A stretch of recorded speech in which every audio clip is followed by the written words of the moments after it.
حابه نطلب منكم كاملين اذا تسمحوا لي قبل ما نبداو انه نوقفوا دقيقه صمت لشهداء غزه الجريحه.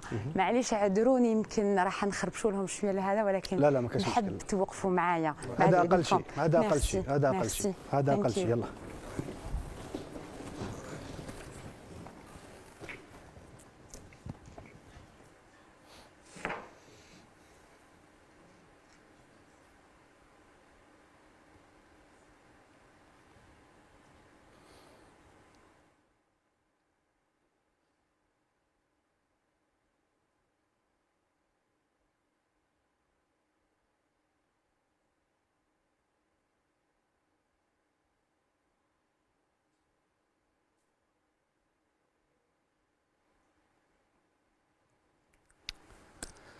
يعطيك الصحة. سلمى على هاد البداية وهاد اللفتة. طبعا احنا نضامنوا بالحاجة اللي نقدروا عليها طبعا في كوسائل اعلام ولا كبرنامج تيليكوم. اللي عطيتينا فرصة بالك هكذا باش نعبروا على تضامننا مع الشعب الفلسطيني وسكان غزة على وجه الخصوص.